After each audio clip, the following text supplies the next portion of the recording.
right here. Weighing these claims against one another as even remotely comparable is IDF propaganda. There's no other way of putting it. The Israeli attacks in Gaza are characterized by an extremely high civilian casualty ratio in comparison with other armed conflicts in the last decades. As of January 2025, 15 months into the attacks, over 46,000 persons have been killed by Israeli forces in Gaza. Some 24,000 out of the 40,000 who have been identified are women, children, and older persons, making almost 59% of the identified fatalities. While the estimated number of combatants killed by the ISF varies, there is no doubt that civilians comprise the vast majority of the persons killed since the Israeli attacks began. According to a United States intelligence assessment from May 2024, Palestinian armed groups have lost 30 to 35% of their fighters in Gaza since October 2023. The commission therefore estimates the death toll of Hamas and other armed groups as between 6,000 and 14,000, given an estimated strength of about 20 to 40,000 militants prior to October 2023. One report estimated that 8,500 militants were killed. The ISF claimed in October 2024 that it had killed about 17,000 Hamas operatives and members of other armed groups. Given that the number of adult male fatalities since October 7th has been around 16,000, this would mean that the ISF considers all adult male Palestinians in Gaza to be members of armed groups and so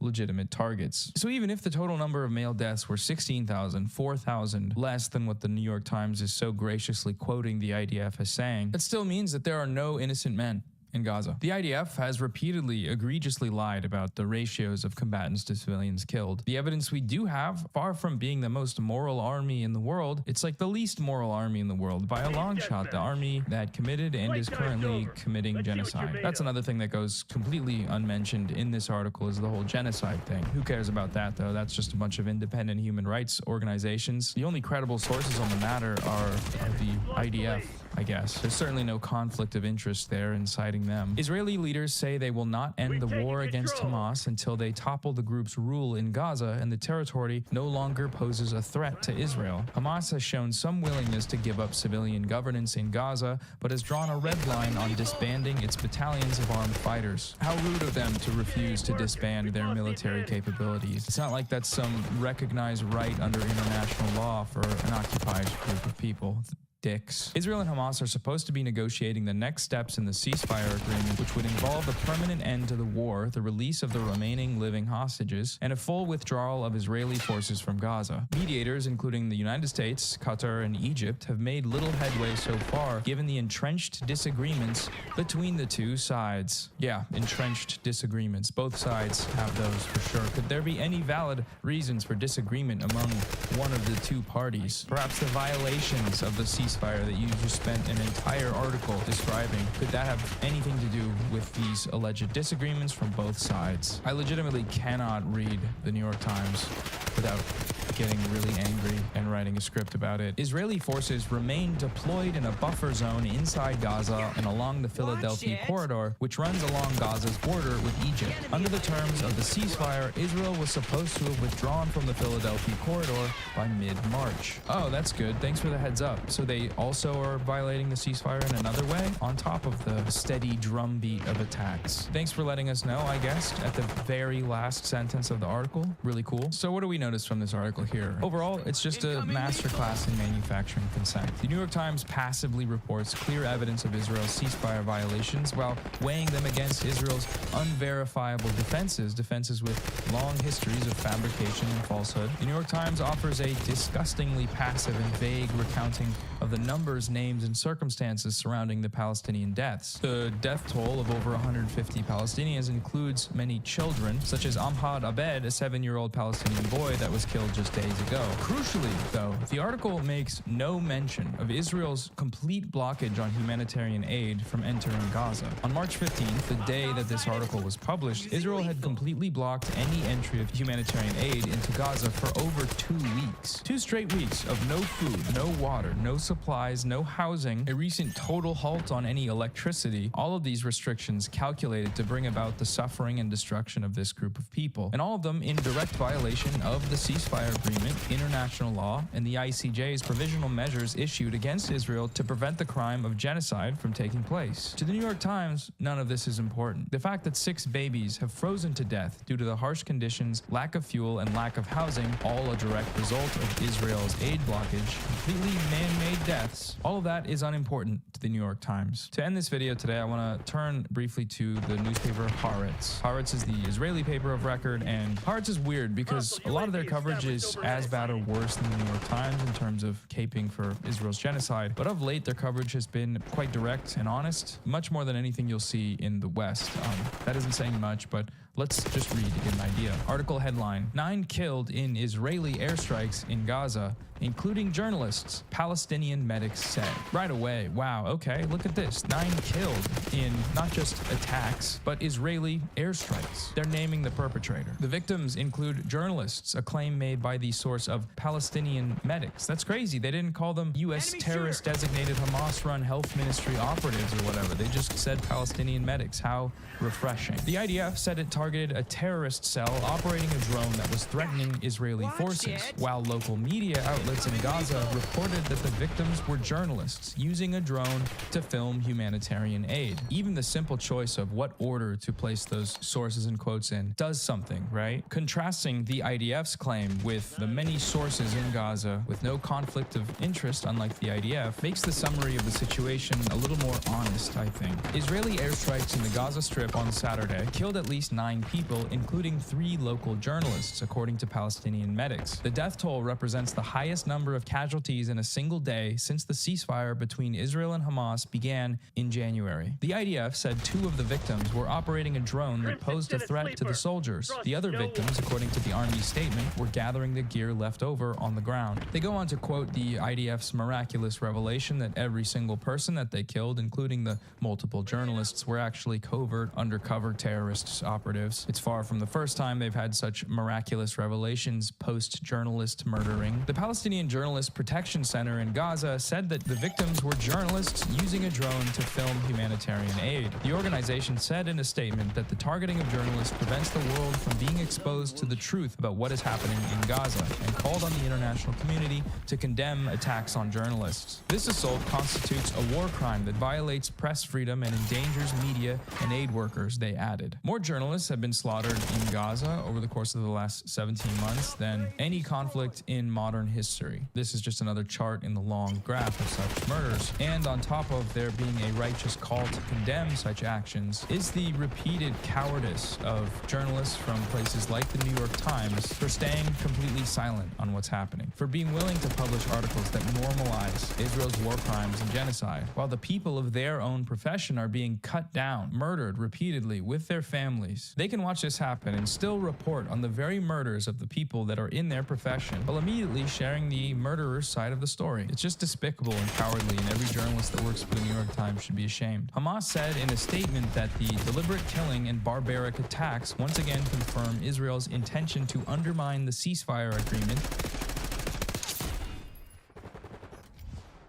We're going to obviously start off on our news coverage with the Burger Reich. It is upon us. It is here.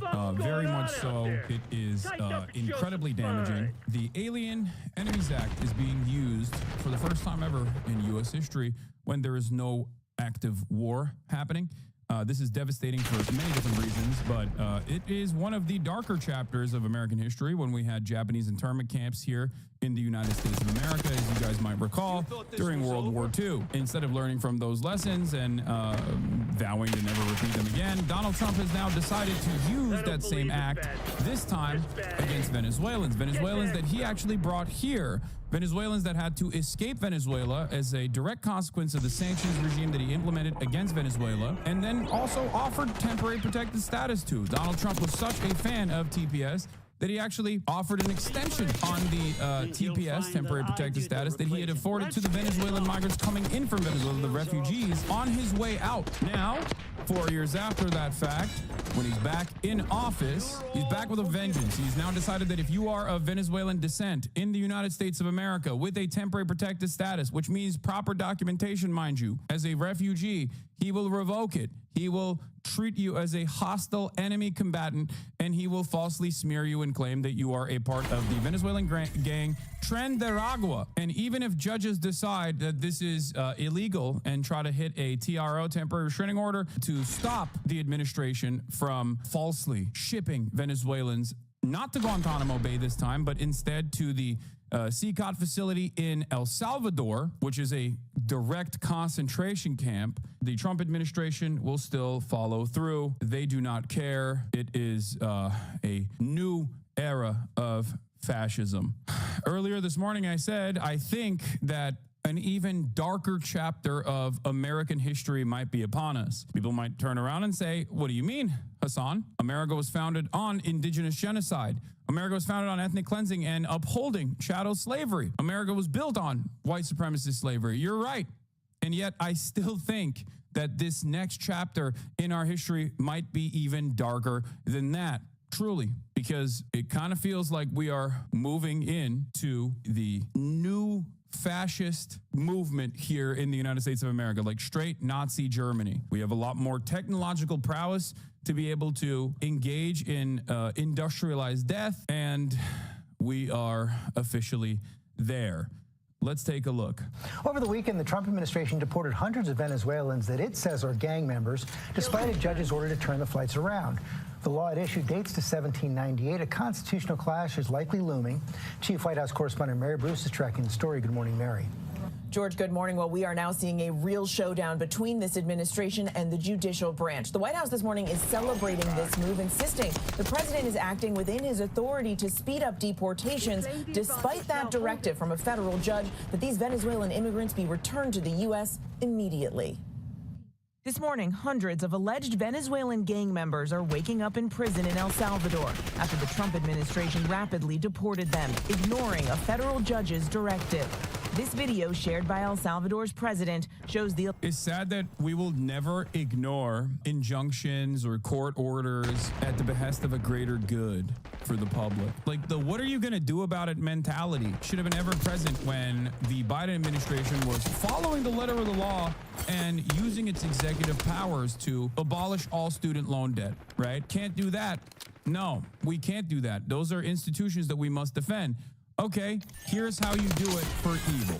It only goes in one direction. The alleged members of the Tren de Aragua gang arriving in San Salvador Saturday, just hours after a judge ordered planes carrying the men to immediately... Yeah, they're doing straightforward Nazi propaganda on this, by the way. They're doing straightforward Nazi propaganda on this. They shaved their head. There is no justification shown whatsoever that any of these people that were targeted and picked up were actually a part of any gang. Even if they were a part of Tren de Aragua, by the way, this kind of, like this right here, what they're doing here is completely unjustifiable. We have due process. You can't do that, or you must not do that. We're officially in the black bagging stage. ICE comes in, does dragnets, grabs people, claims that they're Tren de Aragua, claims that they're a part of a terror group now, claims that they're a part of a gang engaging in criminal activity, and then ships them to a foreign nation. And we've contracted out, because we outsource everything, we've also outsourced our concentration camp, dude. This is how it happens. For people that wonder, like, how did we get here? How did Nazi Germany become what it was? Like, this is it. You're here. You're watching it happen. You're watching an overseas example in Israel, and you're watching the domestic example here in the United States of America. Trump over the weekend invoking the Alien Enemies Act, an obscure wartime law from 1798, allowing the government to deport non-citizens with little or no due process. The law last used to play a role in the internment of Japanese Americans during World War II. I'll simply say they never should have been allowed into our country in the first place. It's ours. Trump allowed them into the country. Trump is a major role player in why they had to leave Venezuela. Okay, it's not just about Maduro. You need to understand something. I don't care what like Venezuelans that live here will say over and over again. I don't care what the media says over and over again. Trump and his sanctions regime on Venezuela played a very big role in the Venezuelan economy tanking even further at a time when they needed aid. They said Maduro's a bad guy, fair, sure, whatever, and use that as a justification to make the economy scream. and the economy did scream. Trump, politically, as he has done in the past, as the American administrations have done in the past with like Cubans who are escaping Cuba, right, offered Venezuelans temporary protective status. He said, you guys are political refugees. We are anti-communist. You are anti-communist. Come to America. We'll use you, right? That's usually the goal for American empire. They bring in a bunch of reactionaries or bring in a bunch of people who are escaping political repression and use them as a propaganda tool. So that's what we did. The American government did that. And in the process, Donald Trump was such a fan of offering temporary protected status to the Venezuelan refugees that came into the United States of America that he actually extended it on his way out. And then Joe Biden became president for 4 years, and now he turned around and is revoking the TPS in this insanely violent manner, deciding that every single Venezuelan on U.S. soil that has documentation, mind you, documented or undocumented, but virtually all of the Venezuelans on U.S. soil are documented. They have the paperwork. They got temporary protected status. Understand that they have the documents. These are not undocumented migrants, okay? They have the documents, or they're in the process of getting their documentation, as in their court documents. The Trump administration turned around and black-bagged a bunch of Venezuelans that they had actually welcomed into the U.S., inside of the U.S. boundaries. In a pure political ploy, decided to ship them to the El Salvador Anti-Terror Prison Unit, CCOT.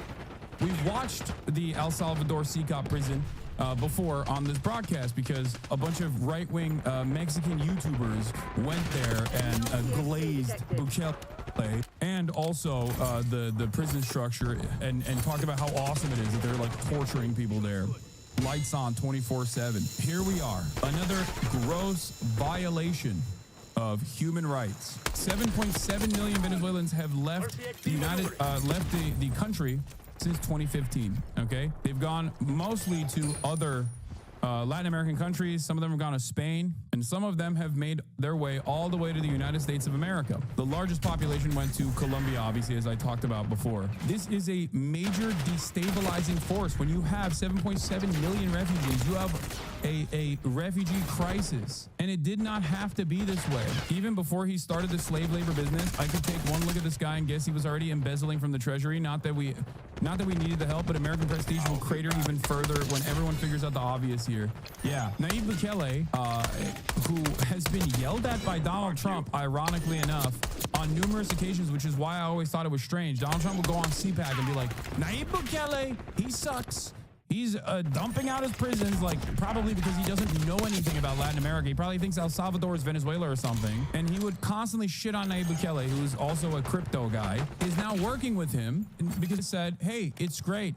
Send us all of your deportees. We'll use them as slave labor in our fucking concentration camps. That's where we're at right now. I need you to understand how insane this is. I'm not being hyperbolic at all. Okay, this is not hyperbole. We are here. We are officially in Nazi Germany status, but unlike Nazi Germany's concentration camps being maintained directly by, people of German descent or the foreign legions or whatever, we are outsourcing the concentration camp to El Salvador. Now, watch this video. Watch this promotional video from Nayib Bukele and tell me that this isn't Nazi shit, okay? Go ahead. Nayib Bukele says, today, the first 238 members of the Venezuelan criminal organization Tren de Aragua arrived in our country. They were immediately transferred to CCOT, the terrorism confinement center, for a period of 1 year, renewable. The United States will pay a very low fee for them, but a high one for us.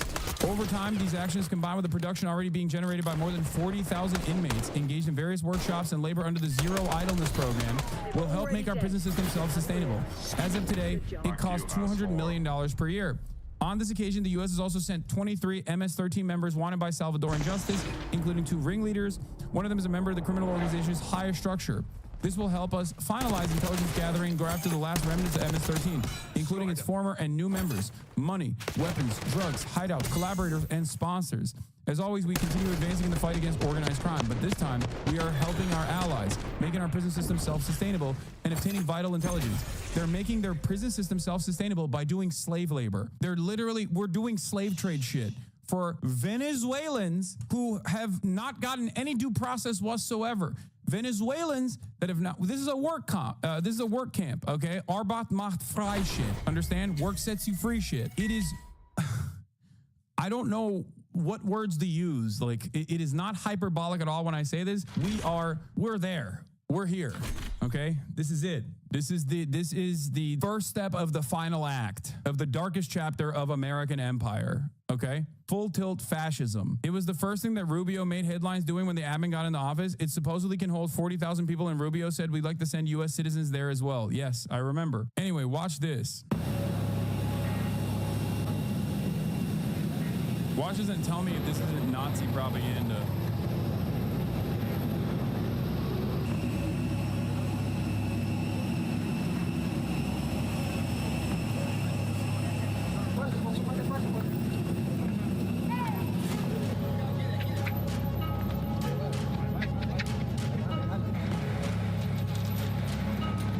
They grabbed a Venezuelan dude for having tattoos. Like, that's what they're doing. And they're like, think about it. We didn't use the Alien Sedition Act post 9/11. We didn't even use the Alien Sedition Act post 9/11. There is no war happening right now, and the Trump administration is claiming that it's an invasion, that migrants are invading. How do you not see that this is an even greater expansion of the previous surveillance state? This is not a justification for the previous surveillance state. I have fought against it every single step of the way. Having said that, this is moving beyond that now. This is a logical conclusion.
Oof. Why are they firing their heads down when moving them? It's just different ways of engaging in like body torture, dehumanization, and to keep them in a state where it's an intimidation tactic. It's a way to keep them as like non-threatening as possible. It's like more difficult to do, more difficult to resist. It's also dehumanizing. It's like when you realize that the cruelty is the point, you will recognize why they're doing all of this. Yeah, human rights organizations have been actively writing about CCOT, actively writing about the lack of due process in El Salvador for almost a decade at this point, since it opened up, these facilities opened up. But after some non-citizens represented by the ACLU sued the administration, that federal judge in an emergency hearing Saturday. Yeah, they also actively ignored the court orders, okay? The White House says it ignored a court order to turn around 2 plane loads of alleged Venezuelan gang members because the flights were over international waters and therefore the ruling didn't apply, okay? It doesn't matter anymore. Like, they're basically saying, like, nope, there's nothing you can do about it. They were already in the air. Like, it's crazy. No rules, baby. Once the plane wheels are up and you're on international airspace, is over. You can do whatever you want. Saturday ordered any plane containing these folks that is going to take off or is in the air needs to be returned to the United States, adding this is something that you need to make sure is complied with immediately.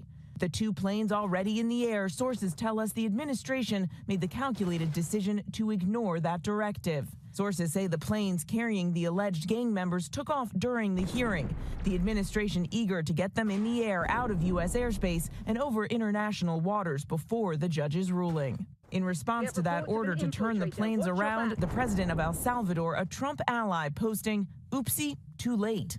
They needed to be brought back. The other side of this, aside from like the active cruelty that we are watching in broad daylight as the government is functioning in this like fascist state, collaborating with another fascist government, is that they're so fucking lame. Like, Oopsie libtard. It's like I don't know what the historic equivalent of this is, okay? Like the aesthetics are also busted. Everything is devolved. It's like moving away from the old Nazi font to Comic Sans as you're doing fascism. But the White House this morning insists the administration did not violate the court order and that the president acted within his authority, claiming federal courts have no jurisdiction over the president's conduct of foreign affairs or ability to remove foreign enemies.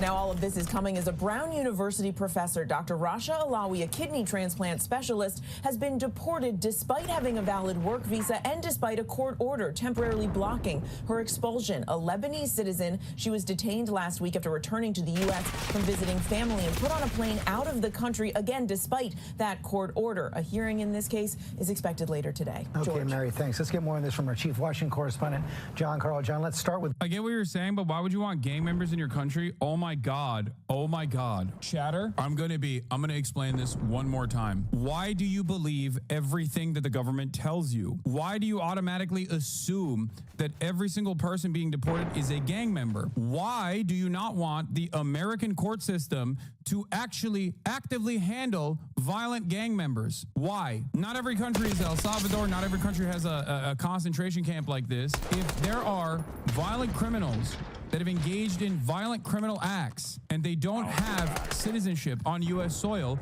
I want them to be prosecuted and placed in an American facility. Okay, I want them I want the victims to see justice. That's number one. Number two, these people that are being deported, a big part of this problem right now is that they're nabbing everybody, whoever they can, without any sort of consideration, without any due process whatsoever. Due process is a right. It exists for a very good reason. It's so that the government doesn't do this, because the government that can do this to Venezuelans can do this to other Americans as well eventually.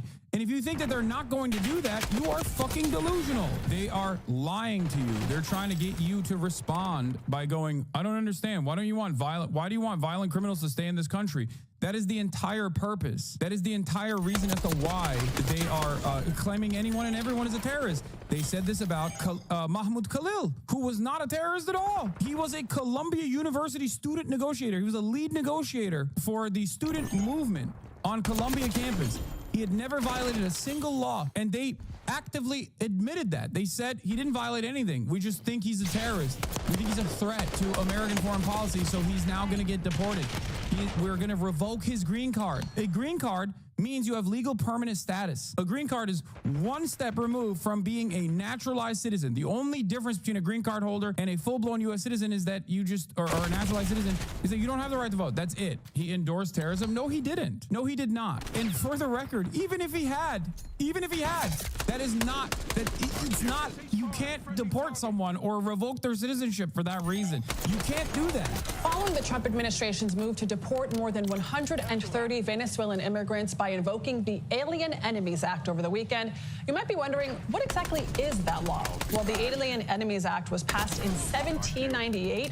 It says if the U.S. is either at war with or facing an invasion from a foreign nation or government, then the president can remove non-U.S. citizens affiliated with the, quote, hostile country in question. The act has been used just 3 times in U.S. history, during the War of 1812, World War I, and World War II. That last and most recent example famously led to the internment of 31,000 non-citizens of Japanese, German, and Italian descent after the bombings of Pearl Harbor. By the way, decades later, under President Reagan, the government issued a formal apology, calling it a grave injustice and acknowledging that it was motivated largely by racial prejudice. Back to today, the U.S. is not at war with Venezuela, but the Trump administration claims that we are facing an invasion of dangerous gang-affiliated people from that country. And on Saturday, hundreds of deportees, including the accused Venezuelans, were processed at a Salvador jail, despite a U.S. judge's order one day earlier not to deport them. It all raises questions over whether President Trump has the authority to use the Alien Enemies Act in this way. Yeah, they're using predatory incursion instead of declared war invasion, because it's not an invasion, it's not a declared war. So they're saying that this is a predatory incursion. That is the attempt of legally justifying this new erosion of pre-existing rules. Something that hasn't been utilized post 9/11, mind you. And obviously, this doesn't mean that we didn't black bag people and send them to Gitmo during 9/11. We did in the aftermath of 9/11. Of course, we did that. This right now would not be able to happen if we didn't do that. If we didn't already violate pre-existing rules. This is, however, a new degree because this gives a broad, if implemented, if solidified by the Supreme Court, this is the first step to legally justifying concentration camps. Okay, a legal justification for permanent detention, torture, violation of due process, and targeting people on the basis of their ethnic identity, targeting people on the basis of their background, documented or undocumented. It doesn't matter. And I need you guys who are legalists, okay, who look at the law and say, well, the law is the law, follow it, to understand something. The Nazis did something similar as well. So did the apartheid South African government. Every single government that does horrifying acts like this, that we now understand with the benefit of hindsight was horrifying, doesn't just go around being like, we're evil and we're doing this because we love violating the law. No, they create a legal justification for it. That is precisely why I always say slavery was legal. Freeing slaves was illegal. Okay? Sheltering Jews was illegal in Nazi Germany. There was a legal framework created to go after every single Jewish person, go after every single disabled person, go after every single gay person, go after the Roma population, and put them in concentration camps and death camps. There is a legal framework that is always set by the administrative apparatus. They don't just say, we love violating the laws, lol, what are you going to do about it? Even though this administration is so incompetent that they do kind of say that, ultimately there are still more intelligent people behind the scenes that are trying to find a way to rework pre-existing laws and precedents in an effort to make it so, that this is legally appropriate. It's above board. The other thing to note is that using this law is an attempt to bypass due process, which is a constitutional right that even non-citizens have. And so these men who are being accused of being members of Tren de Aragua are not receiving real hearings. There's no real evidence that would stand up in a court of law or an immigration proceeding. And so we don't actually know who we're deporting. So there's limited precedent here. It's just been invoked 3 times in the past. I need you guys to understand something, by the way. Even though the administration is coming out now and saying, well, we actually think the court order is patently unlawful. That's not the internal conversation that took place. The internal conversation behind closed doors that took place was not whether or not the court order was unlawful, because it's not. It is a lawful court order. And actually what they're doing is violating the law. The real conversation that took place behind closed doors was, what are they going to do about it?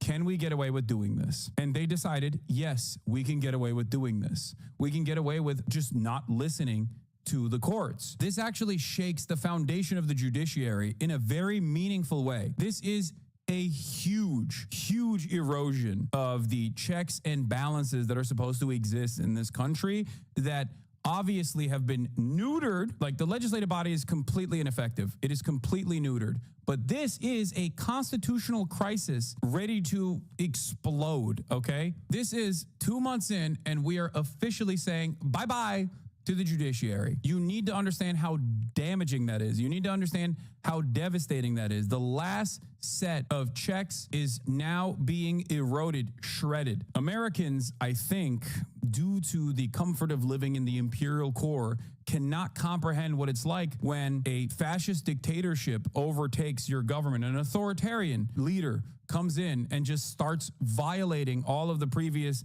remaining institutions and just does whatever it wants to do. You guys don't see it because you're not used to it. You've never experienced it. You don't understand. Coming from Turkey, okay, I know exactly what the fuck is going on, and I keep ringing the alarm bells, but people don't see it. Any chatter who is one generation removed or lived anywhere else outside of the United States of America, in a developing nation, a second world nation, third world nation, knows exactly what the fuck is going on. But Americans living in the heart of empire have never experienced something like this, so they just don't understand it. And as long as, jalapeno poppers are $5 still, they're like, yeah, it's fine. I'll give you an example of what's going on right now, okay? A personal example for an immigrant rights attorney. Returning to Twitter to shine a light on what the Alien Enemies Act looks like in real life. Our immigration defense client fled Venezuela last year and came to the U.S. to seek asylum. He has a strong claim.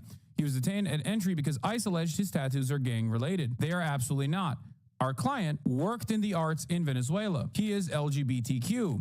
His tattoos are benign, but ICE submitted photos of his tattoos as evidence that he is Trendaragua. His immigration defense attorney planned to present evidence he is not, but never got the chance because our client has been disappeared. We last spoke to our client on Thursday before he was supposed to have a hearing in immigration court, but ICE didn't bring him. This is what I mean when I say this is a violation of due process. The government attorney had no info about why he was not there. The judge reset the hearing for Monday. We've been trying to contact him ever. We emailed and called the Texas facility where he was last held, more than 1,300 miles from the San Diego detention center he was in when we started representing him. They had no info on their client, and yesterday told us he was no longer there. This morning, he disappeared from online detainee locator. Our client came to the U.S. seeking protection, but has spent months in ICE prisons, been falsely accused of being a gang member, and today he was being forcibly transferred, we believe, to El Salvador. We're horrified tonight thinking of what might happen to him now. The Alien Enemies Act would allow Trump administration to remove people from the U.S. based on an accusation alone. The accusation could be, as it is for our client, completely baseless, but they would remove them anyway, despite the dangers, despite the lack of due process. What happened today is a dark moment in our history. One bright spot in this madness that I see are the many lawyers and advocates across the country who spent their Saturday fighting like hell to preserve justice in the face of horrific cruelty, and we will keep fighting. Is the administration prepared to give the court what it wants in terms of the time of the flights that departed, that went to El Salvador, and some of those details that the judge is asking for in trying to determine the timing? Clearly, the 5 named individuals were not deported in compliance, but looking more broadly, wanting to know about the timing of flights and so forth, because the verbal order did say turn around the flights if there's an issue. So is the administration prepared to provide that information? I'm prepared to provide it right now. All of the planes that were subject to the written order, the judge's written order, took off before the order was entered in. The thing that people don't understand is if you violate due process because you've decided that this person is non-citizen, that means someone can say you're a non-citizen. You have no protections. What are you going to do? Go to court? You're not going to court. You can't prove that you're a fucking citizen without due process. But they don't understand that. Like, people are too stupid to recognize that. So dumb. In the courtroom on Saturday, and the administration will, of course, be happily answering all of those questions that the judge poses in court later today. And for people who have due process questions about making certain that there wasn't anyone who was swept up who did not meet the criteria that you laid out, is there a way for the administration to provide more detail about how that was determined, who the individuals were that met this deportation order? Yes, I can assure the American people that Customs and Border Patrol and ICE and the Department of Homeland Security are sure about the identities of the individuals who were on these planes and the threat that they pose to our homeland. They take this incredibly seriously. They are putting their lives on the line to deport these designated terrorists. That's not how this works. What do you mean? Some fucking moron without a GED doesn't get to make this choice on their own. Like, what are you talking about? Oh, well, they're sure that these guys are bad. Oh, okay, my bad, dude. Shit. Oh, the Gestapo is sure that these guys are bad? I guess, like, fuck the courts then. That's the question, dumbass. The entire question is, where's the evidence? And will you reveal the evidence? And also, simultaneously, why did you not go through the proper process? There's already a proper process for doing deportation. You can't just fucking decide, well, this guy looks weird, he's done. I think he's a terrorist criminal. The question is directed very specifically towards Caroline Leavitt and this administration to be like, hey, kind of weird that, you know, there are some of these guys had court cases, like active court cases, and you just like remove them without a judge seeing whether or not they're actually fucking terrorists. Terrorists from our country, and they should be trusted to do that. And that's exactly what the American people elected this president to do. Thanks, Caroline. Just to follow up on that, then, so you're saying definitively the administration can prove everyone that was put on those flights to El Salvador was either a member of Trendaragua, MS-13, or some other entity? We've already provided the breakdown in the effort of transparency about the 261 illegal aliens who were deported.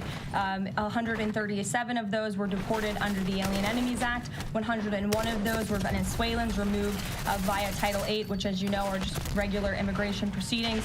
And 23 of them were MS-13 Salvadorian gang members. There were also 2 MS-13 ringleaders as part of that group of 23 who President Bukele particularly expressed his gratitude for their return so he can demand justice in his home country. What criteria, though, other than say, tattoos or maybe being in the wrong place at the wrong time, are they using to determine that someone is actually a member of one of these organizations?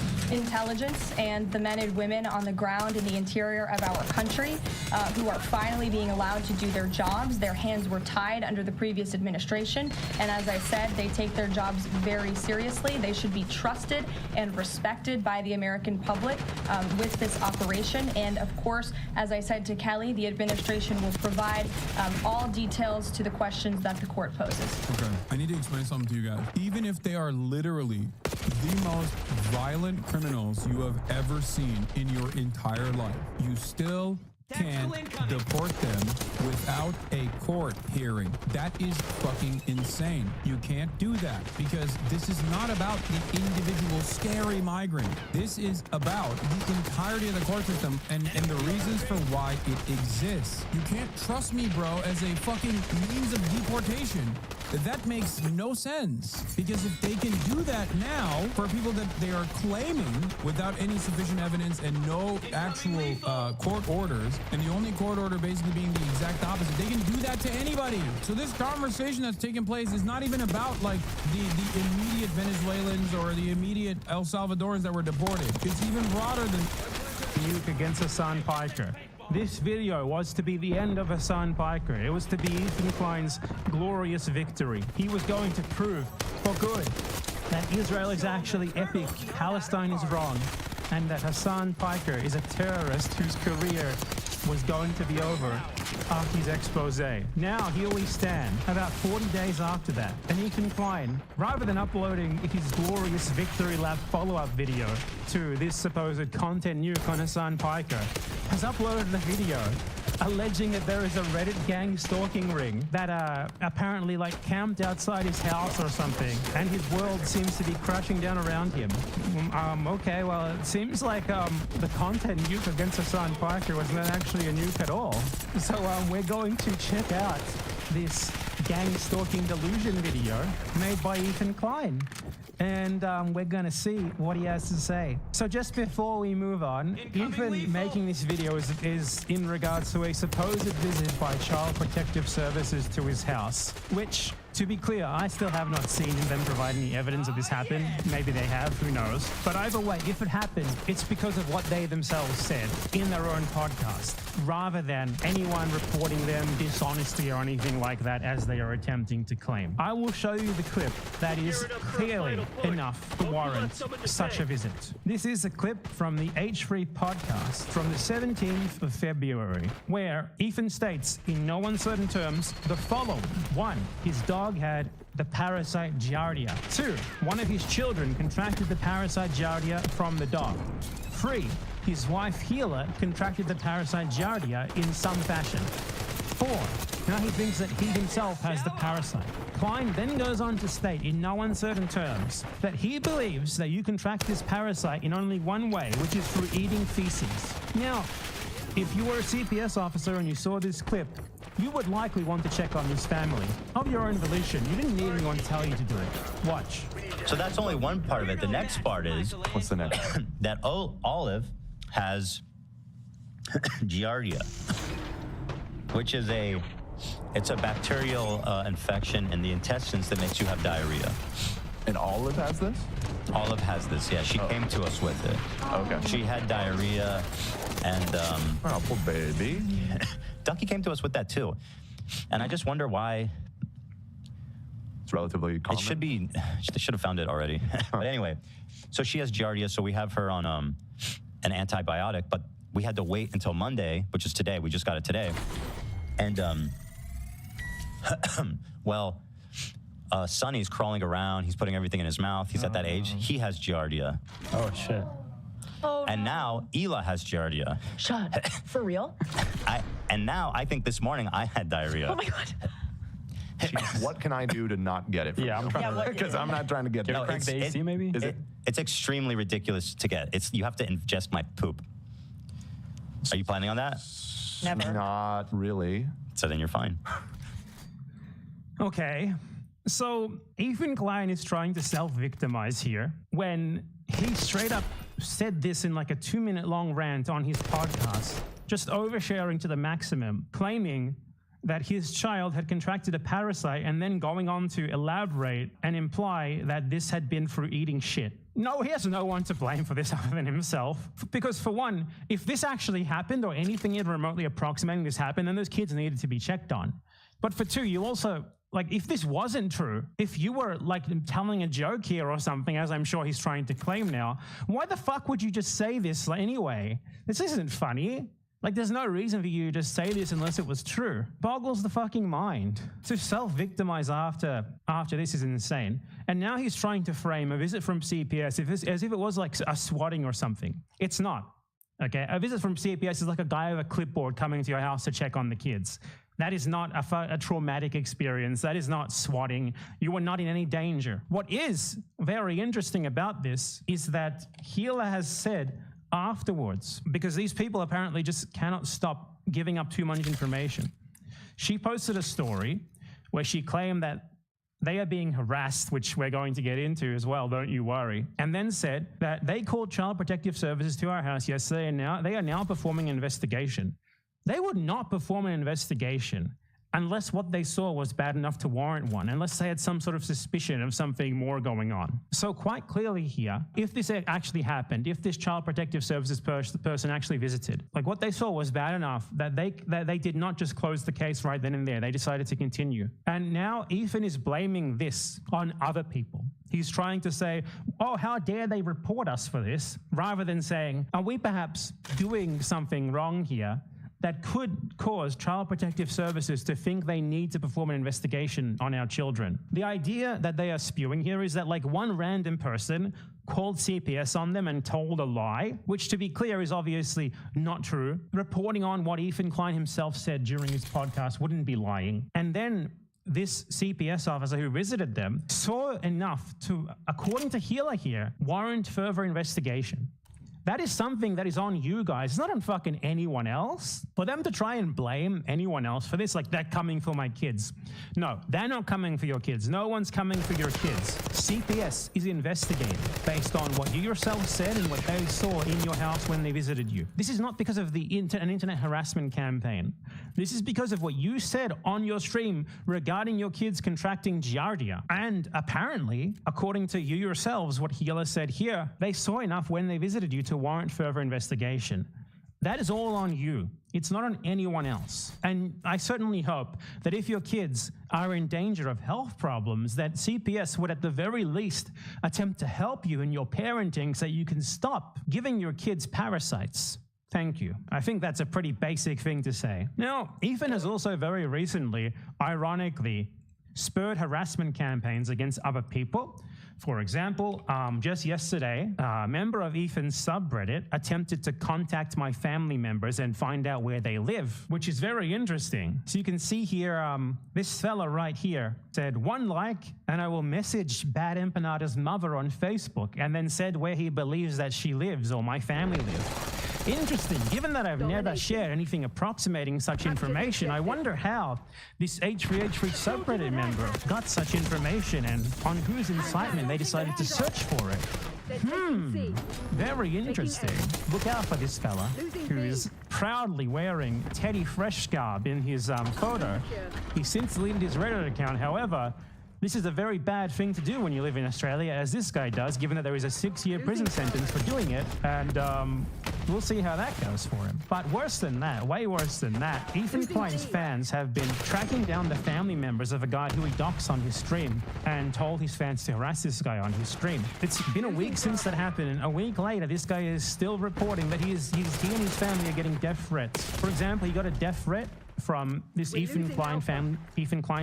This was a comment on his underage sister's Instagram account, which they went and found his underage sister's Instagram account at Ethan's incitement. And the comment says, I know what school your mum works at. Tell her she's not safe. Joe, your brother, started some shit and now your mum is going to pay. Ethan Klein will get her. This was spurred on by Ethan Klein with his crew member, Abdullah Ayad. Abdullah, who said, oh, I know where these people live, while Ethan Klein was doxing them live on stream. And this guy has the nerve to say that him getting a visit from CPS because of things that he factually said on himself, like shit that If it was a normal person, for one, you wouldn't do that shit. You wouldn't just, that wouldn't happen to you.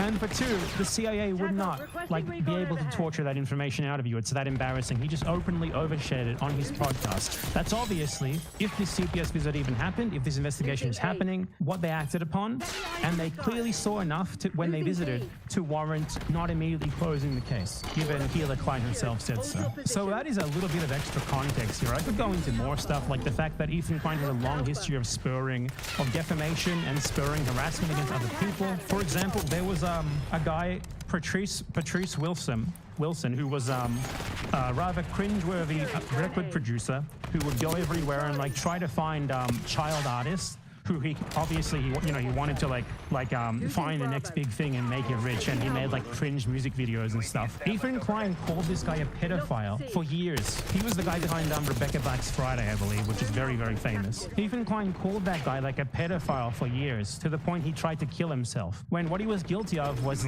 being a producer of cringe music videos. What happened as a result of this defamation campaign? Well, Patrice was accused of, according to him, being a rapist, being a pedophile. Fantastic. Ethan Klein has a long history of defamation, of targeted harassment against totally random people as well. Ethan's entire MO has been mass targeted harassment of random fucking people for years and years. Some of them are shitty people, some of them aren't. Either way, it's incredibly weird. And what is happening to him is not even remotely that. People are criticizing him on Reddit. And now he's trying to frame a totally warranted CPS visit based on things that he said himself on his podcast. If it even happened, by the way, obviously we don't know for sure. He's trying to frame that as him being a victim or something. It's absolutely absurd. Ethan, you have not face anything even close to what you have done to others. This is not harassment. It's people criticizing and commentating on the internet content that you yourself put into the world, the things that you yourself say. He insists that it's false when he just has stuff like that video that we watched sitting there. Let's check out Ethan Klein's fantastic video. He posted on his main channel a video. Stalkers are coming after my children and Reddit is enabling them. I can't wait to check this one out. Let's go. In my long career on YouTube, I've pretty much seen it all. I've been swatted several times with He's going to frame himself as a victim here without acknowledging what he has done to dozens of other people, dozens of coordinated harassment campaigns, trying to frame himself as a massive victim because people on Reddit criticize helicopters, the street shut down, police with guns drawn doing a perimeter around my house. We've also been visited by the FBI 3 times. They were all to warn us of a credible threat against our lives. One time, most recently, he came at 7 a.m.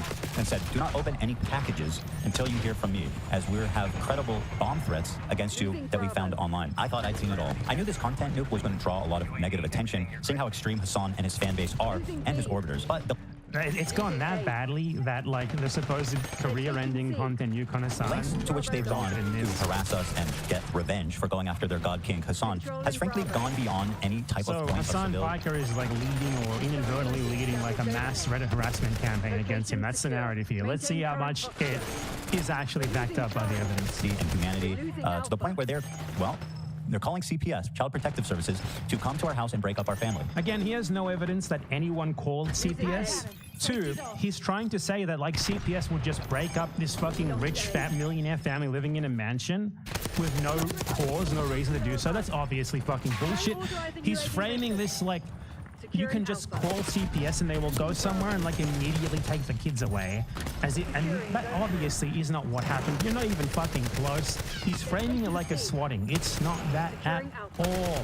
Obviously, you have nothing to fucking worry about here, especially as rich white people with a mansion, unless they had some sort of reason to be there and to suspect that something broader was going on. So he has no evidence that anyone called CPS. He has no evidence that anyone from any of these groups called CPS.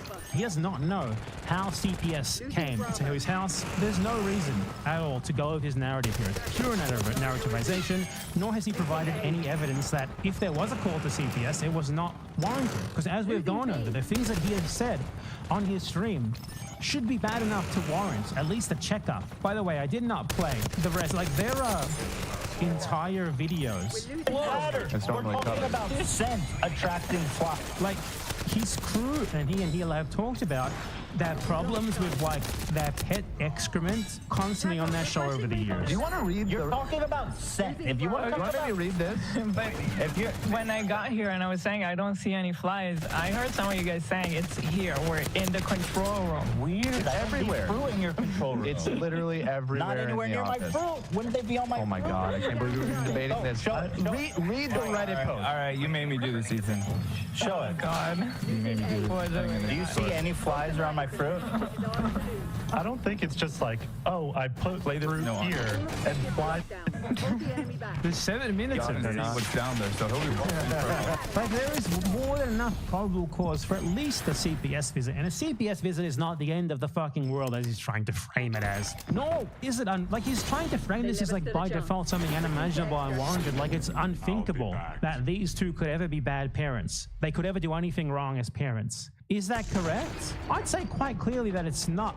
It's not incorrect, given the fact that CPS, obviously, given Healy Klein's story, found enough probable cause to warrant further investigation after that visit, and they did not immediately close the case. On Friday morning, an agent showed up to our house saying that they had received an anonymous tip that our children were crawling around in dog shit, eating. By the way, you should not believe his narrative here. You should not believe his framing of this. He's obviously going to try to frame it as favorable to himself as possible. And do you think that CPS would just act on an anonymous tip from someone who has zero proof that they are connected to you at all? By the way, just want to note here, in California, there are no anonymous tips anymore for CPS. In 2023, California switched to a system of confidential reporting, which requires CPS screeners to ask all callers for information regarding them. So if they say to you that this person was someone close to you, they would have had to give in enough detail to the operator to prove that they were close to you. So his narrative here falls over immediately if you just look into the actual truth. There is no such thing as anonymous CPS calls in California anymore. Dog shit and contracting diseases. Not only have they... What he said there is completely in line with what Ethan himself said in his own podcast. You know, CPS do you think they would not look up your podcast if they got a call like this? Or that the person who was calling wouldn't need to provide further information, such as that podcast clip, which aligns more or less with what the person supposedly said there. So, I mean, he needs to just leave this context out for this to even work. Called CPS on us. Now they're starting to try to call in a 5150 to get me committed. It's really... A 5150 to get me committed. Try to call... We have a bunch of screenshots, 5150, a bunch of random comments. They're trying to call in a 5150 to get me committed. Do you think that you could actually just be committed? Do you think people on the internet saying this guy's crazy, he should be committed? Do you think that is at all actionable? That is at all serious? This is like a supposed comedian just taking like the obvious fucking people being like, whoa, this guy's crazy. No, look at how this guy's acting and pretending to take it seriously. They're trying to get me committed. If I acted like Ethan Klein, every time that someone called me crazy or hinted at like, oh, you should be in a mental asylum, I would be like, oh, you want me to be committed by the police? I mean, yeah, the top right photo literally says joking. Like, this is your evidence. Committed. It's really gone on too far, and at this point, I'm ready to take no prisoners. Your evidence is that people are calling you crazy on Reddit. Take the gloves off and call out everybody who needs to be called out. The thing is, oh yeah, man, children, they haven't been doing that already. They cannot be walked back. Once my kids are involved, when people are targeting my children, harassing. Your kids were involved. You talk about your kids. You overshare constantly. You need to stop. Why did you even talk about this in the first place? No one needed to know that your kid had, according to you, had giardia. Nor did they need to know that you believe that it was contracted through fecal ingestion. You could have not said that. My children, there's no length that I won't go to take care of this. And I think that's something that you were already doing this same shit before. What happened here is really just the content nuke went so fucking badly for him that he's trying to garner sympathy by creating this imagined mass harassment campaign. He's doing exactly what he would always accuse others of doing.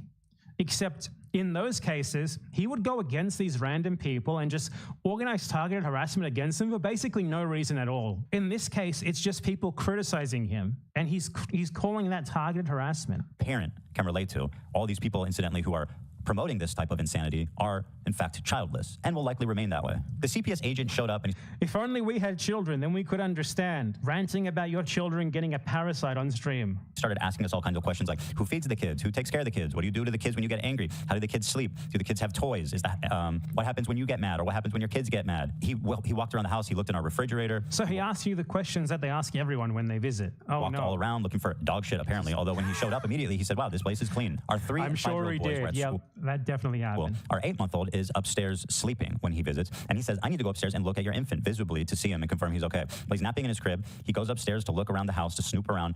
He investigates Sonny, our youngest, wakes him up from his nap. And even though he woke him up during his nap, he was greeted immediately, actually, by a smile, because Sonny is probably the happiest baby in the entire world. He smiles at everybody. His name is Sonny because he is just a ray of sunshine. He just gave him a big smile. I mean, he's just the sweetest kid in the world. So look how sweet these kids are. Never mind the clip where you said that this kid contracted Giardia. we went back downstairs to continue the conversation, at which point he said something that both me and Hila had us both saying abso-fucking-lutely not. He said he was going to go to the children's school to interrogate them there. And we both said, you are absolutely not going to ever go to their school and talk to them. There is no fucking way that, like, this CPS officer would have taken it to this point unless he saw something in your house that, you know, piqued his interest. He's trying to frame himself as a victim here, like, oh my God, we're being targeted by CPS.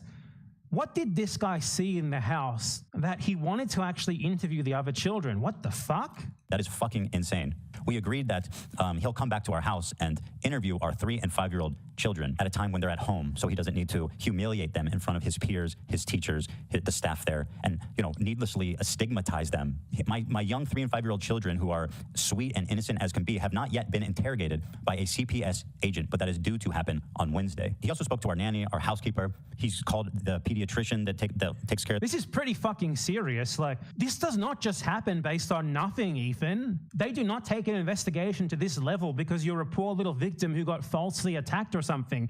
If this was a false, like if this was a false call based on nothing, at most you would have gotten a visit and the officer would have been like, oh fuck, yeah, this was nothing, see ya.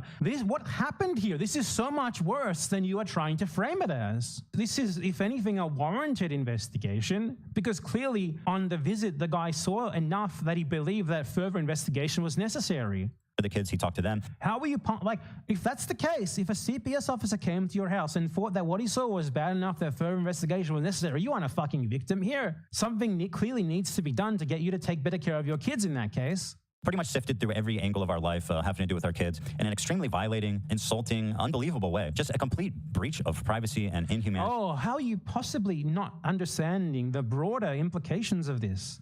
That it's like you can't believe that you, as somebody who has done nothing wrong, has taken care of your kids, to be subject. According to you, yeah, sure. According to you, you've done nothing wrong. Great. The evidence for this is what? Nothing. There's a lot more evidence that we should be suspicious than not. To this forcible investigation because of some fucking freaks online called No, this cannot happen because of some freaks online, okay? This is not like swatting.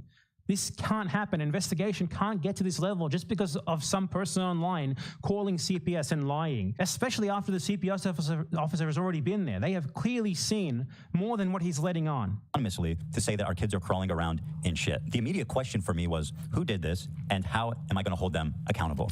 It didn't take me long to catch the trail of the obvious suspect, which is the work of a subreddit dedicated to harassing me, my family. Dedicated to harassing you. It's a subreddit that is dedicated to watching your podcast and, like, saying that they don't like it and stuff, criticizing it. It's not fucking harassment, dumbass. Their families too, frankly, known as Snark. H3 Snark is the place that they originated. If you don't know what Snark is, it's this growing phenomenon of communities dedicated essentially to destroy someone's life, picking it apart, harassing. Now, I don't know about I'm not up with the law or something, but I'm pretty sure this guy is the origin of, like, the original so-called Snark community, which was actually against Trisha Paytas, who I don't know anything about and I don't want to know anything about, who, as far as I know, is Hila's sister-in-law and his sister-in-law as well, I guess. And it got to the point with her where she was begging them to please do something about it, and they just told her, I don't care, you know, you deserve it. And now, like, something not even remotely that bad. Like, this is not harassment or anything. This is just people criticizing you, criticizing things that you openly share on your live stream, and you're trying to frame that as, like, harassment that you were a victim of. Here's what would be harassment. Harassment would be like post about how people should, like, find you in real life and, like, berate you or something. Harassment would be like people posting pictures of your house or something, or, like, sending you threatening DMs or something. Harassment is not saying, like, on a subreddit, Ethan Klein is a poo-poo head because he said this thing on his podcast. Harassment is not criticizing you for things that you said publicly on your show where you're a public figure. This is not harassment, dude. It's especially not harassment when it's people talking about you rather than to you. Big distinction there. Provided they aren't saying things that could get unwarranted action and be taken against you by other parties, like doxing and stuff like that, it's totally warranted for them to critique you for shit that you say on the internet. You're a public figure. What the fuck do you expect? You go live on a podcast and you say, my kid contracted Giardia, and then you go on to say, when someone asks how you get it, oh, you get it from eating poop. When someone sees that and they're like, wait, his kid ate dog shit and got a parasite, you have no one to fucking blame for that but yourself. They're merely critiquing you for something that you said on your stream. So this entire narrative of harassment is fucking bullshit. If you are actually getting harassed by anyone within this community, you can't claim that it is like to blame on the entire community unless you have any proof that they actually spurred this person who's doing so, which you never fucking do, nor do you ever provide any proof of actual harassment. Just like people leaving mean comments or, you know, critiquing shit that you say. It's always that. Them and just trying to ruin their life. It's something that's become quite common on the internet, and something that Reddit, who is the main host of such They're not activities, trying to ruin your life. Come on, no one gives a blind eye to it. Take, for example, right here, H3H3_, which is the news snark page. The top post on this page is from somebody named Bad Empanada, which we'll learn more about. Yes. It says Bad Empanada with another banger. Quote, "You're the best parents I've ever seen." It said house slave Abdullah Ayad. Is this supposed to be like evidence of harassment? After CPS visited them because their kids contracted parasites from dog feces. That's literally, their kids contracted parasites from dog feces. Yeah, I showed a clip where you had said that. True. Clients frequently advocate for genocide of Arabs, while Ayad sits obediently in silence. He, they came All true.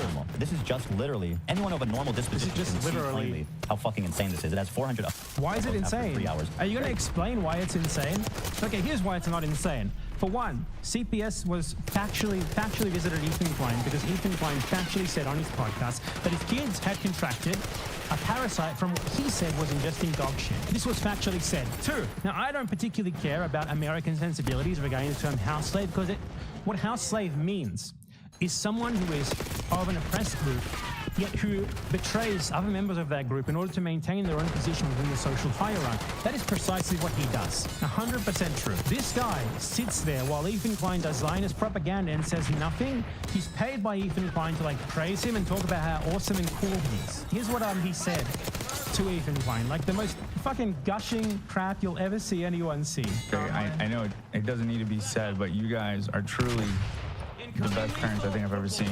I know clearly this doesn't need to be said, but listen, thank you. Thank you. You saying that.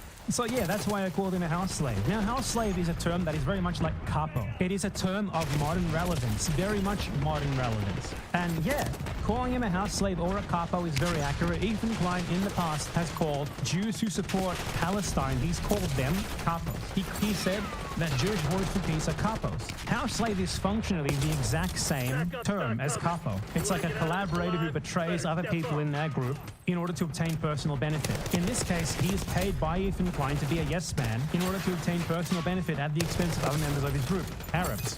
100% true and warranted. So like, Ethan Klein cannot explain why it's wrong for me to say that.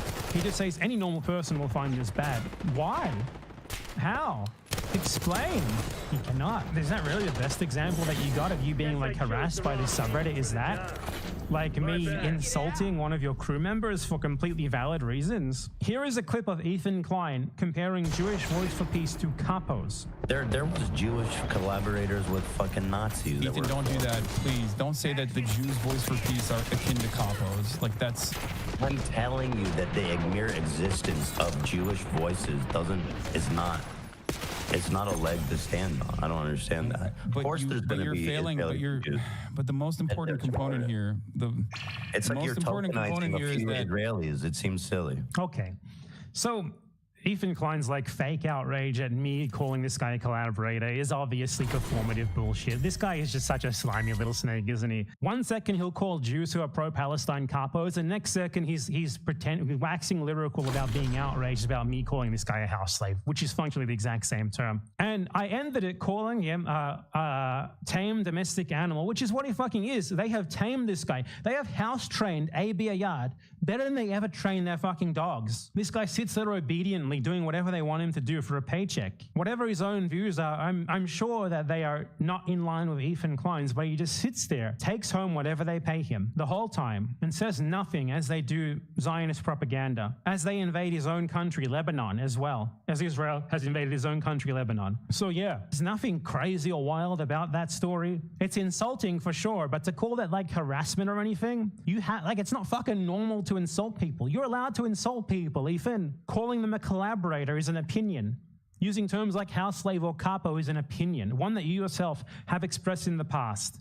You obviously don't think it's wrong. It's so fucking hilarious that he's pretending that it is now. The active sub of absolutely deranged individuals. That's the deranged individual. Is that the subreddit, the most deranged thing ever. Community is being legitimized by creators such as Hassan, such as Denim, such as Mike from PA, and all these leftist commentators who think they can get one up on me by sicking and participating and legitimizing the most crazed psychopaths on the internet. What's the most crazed psychopath? I bring this to YouTube because I respect the H3 snark.